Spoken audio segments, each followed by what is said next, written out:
A ver, cuando pensamos en hepatitis virales, casi siempre se nos viene a la mente la hepatitis A, ¿no? Bueno, hoy vamos a hablar de su pariente cercano, el virus de la hepatitis C o VHE. A simple vista parecen dos gotas de agua, casi gemelos. Pero, como veremos, esta comparación tan simple esconde una realidad bastante más complicada y a veces peligrosa.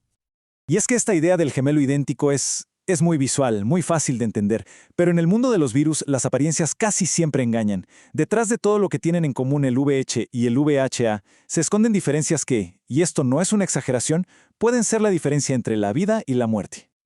Ok, entonces, para poder entender cuál es ese secreto que guarda el VHE, primero hay que hacer lo obvio, entender por qué todo el mundo los confunde.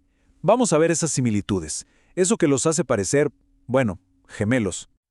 Para empezar, estructuralmente son muy parecidos. Los dos son lo que se conoce como virus de ARN desnudos. ¿Qué significa esto? Pues, en simple, que no tienen una envoltura de grasa, una envoltura lipídica. Y esta característica, que parece muy técnica, es clave, porque les da una resistencia increíble al ácido del estómago. Esto permite que ambos se transmitan súper fácil por la vía fecal-oral, o sea, a través de agua o alimentos contaminados. Y no solo se parecen por fuera, su objetivo es exactamente el mismo: el hígado. Ambos son virus hepatotropos, lo que significa que su blanco principal son los hepatocitos, o sea, las células del hígado. Al infectarlas provocan una inflamación aguda. Pero aquí hay un detalle importante. Gran parte del daño no lo causa el virus directamente, sino que es inmunomediado. ¿Qué quiere decir esto? Que es nuestro propio sistema inmune, en su intento por defenderse, el que termina atacando y dañando las células hepáticas infectadas. Entonces, si se transmiten igual, atacan el mismo órgano y el daño es similar, pues la conclusión parecía lógica, ¿verdad? Se asumió que, al igual que la hepatitis A, la infección por VHE era algo agudo, que el cuerpo resolvía por sí solo, vamos, autolimitada. Se pensaba que no se volvía crónica. Un mal rato, un problema temporal, pero con un final predecible.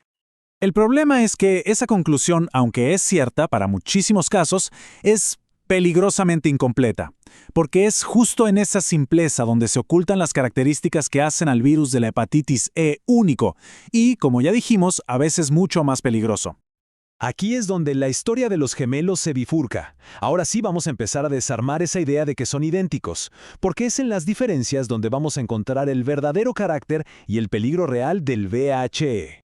Y aquí va el primer secreto, y es quizás el más devastador de todos.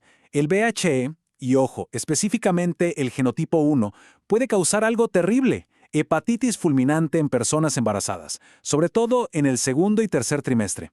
La tasa de mortalidad puede llegar a ser de un 20 a 30%. ¡Un 30%! Este es un riesgo que con la hepatitis A simplemente no existe. Es una diferencia abismal. Pero eso no es todo. ¿Se acuerdan que dijimos que se pensaba que no se hacía crónica? Bueno, esa idea también se cae a pedazos en ciertos grupos de personas. En pacientes inmunosuprimidos, pensemos en gente que ha recibido un trasplante o personas con VIH. Los genotipos 3 y 4 del VHE sí pueden quedarse, pueden establecer una infección crónica. Y esto es grave porque significa que el virus no se va, sigue ahí y con el tiempo puede causar fibrosis y un daño hepático muy, muy severo.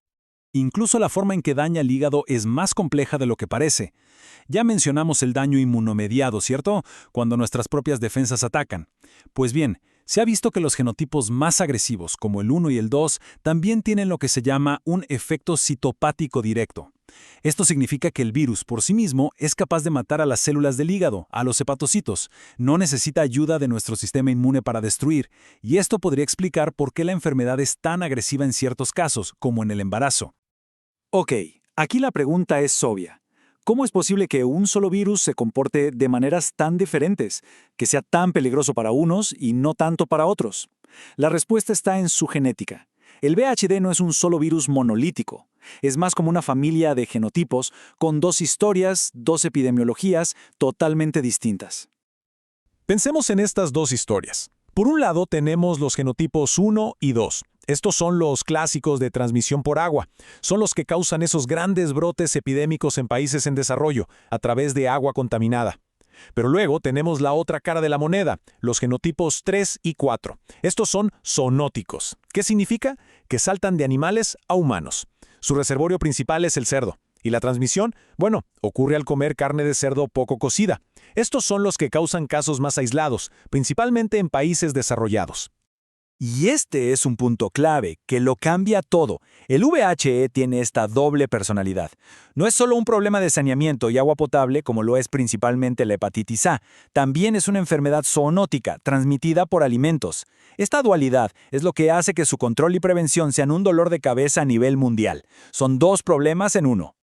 Claro, con un virus que tiene estas dos caras, que es tan complejo, pues diagnosticarlo correctamente se vuelve fundamental. Así que, hablemos de eso, cómo se detecta y, sobre todo, cuáles son los desafíos que se presentan. Generalmente el diagnóstico se hace en 2 pasos. El primer nivel es una prueba de detección inicial, una serología, que busca la respuesta de nuestro cuerpo al virus. Si esa prueba da positiva o si la sospecha clínica es muy alta, se pasa al segundo nivel, la confirmación con pruebas moleculares. Este es el gold standard, la prueba definitiva. El método más común, el del primer paso, es la serología. Lo que se hace es buscar en la sangre anticuerpos específicos contra el virus. Concretamente, se buscan los anticuerpos que llamamos anti-VHE, de tipo inmunoglobulina M o IgM. Si se encuentran estos anticuerpos IgM, es una señal de que la persona tiene una infección aguda en ese momento o que la acaba de pasar. Ahora, para estar 100% seguros para la confirmación, se usa la prueba molecular, la PCR en tiempo real. Y esta es la gran diferencia. La PCR no busca los anticuerpos, no busca la respuesta del cuerpo, busca el virus directamente. Lo que hace es detectar el material genético del virus, su ARN, en una muestra de sangre o de heces. Si lo encuentra, no hay duda, hay una infección activa. Pero claro, no todo es tan sencillo. El diagnóstico tiene sus complicaciones. Para empezar, las pruebas serológicas no están estandarizadas a nivel mundial. Esto significa que la calidad y la sensibilidad varían mucho de un laboratorio a otro y se pueden dar falsos negativos. Además, hay otros detalles técnicos. La PCR, por ejemplo, puede detectar el virus en heces por mucho más tiempo que en la sangre. Y la IgM, ese anticuerpo de la fase aguda, a veces se queda elevada por meses, así que diferenciar una infección que está pasando ahora de una que acaba de pasar puede ser complicado. Bueno, ya hemos puesto sobre la mesa los secretos del VHE. Ya vimos que no es el gemelo inofensivo que parecía.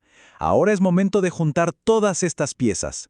¿Para qué? Para entender el riesgo real y, sobre todo, para saber quiénes de verdad tienen que tenerle más respeto a este virus. Y esto nos lleva a un punto que hay que dejar clarísimo.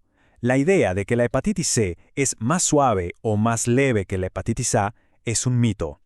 Y es un mito peligroso. Porque si bien es cierto que para la mayoría de la gente sana la infección puede pasar casi sin pena ni gloria, para ciertos grupos de riesgo, el VHE es, sin lugar a dudas, mucho más grave. Entonces, para resumir y que quede bien grabado, hay 3 grupos de personas para quienes el VHB es una amenaza mucho mayor que la hepatitis A. ¿Quiénes son? Primero, personas embarazadas. Segundo, pacientes inmunocomprometidos. Y tercero, cualquier persona que ya tenga una enfermedad del hígado preexistente. Y con esto llegamos al mensaje final, que es quizá lo más importante. Para la hepatitis A tenemos una herramienta increíble, una vacuna efectiva y disponible. Pero para la hepatitis C no existe una vacuna aprobada y disponible universalmente. Esto nos deja en una posición complicada. Nos deja con una pregunta que vale la pena hacerse.